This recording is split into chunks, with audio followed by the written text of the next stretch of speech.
I read the news so that you don't have to. If you have a PlayStation and you're based in the UK, come in.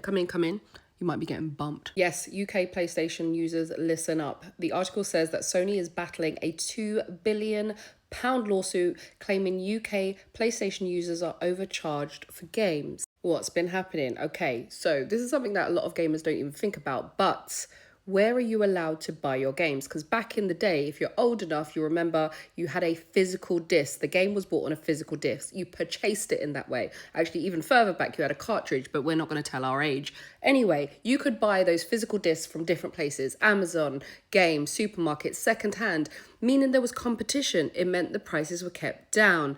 Then there was a little shift. Actually, it was a big one. Gaming quietly changed and most games became digitally downloadable. And if you download a game on PlayStation, you can only buy it from one place, the PlayStation Store. So there is a consumer advocate that goes by the name of Alex Neil, and he was having none of it. He was like, nah, we're not doing this. He's suing Sony on behalf of 12.2 million PlayStation users. The claim?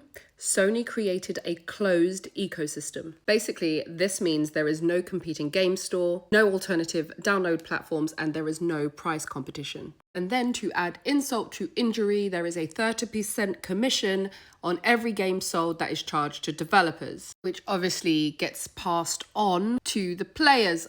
As I said, you might be getting bumped. So here's the thing. If the court agrees that the price has been artificially inflated, gamers could be owed billions in compensation. Because the lawsuit is claiming that Sony has made excessive profits from digital sales. What's Sony saying? They're saying the system exists for good reason. We're trying to prevent piracy. We're trying to protect user data. It's for your own good. It's for security.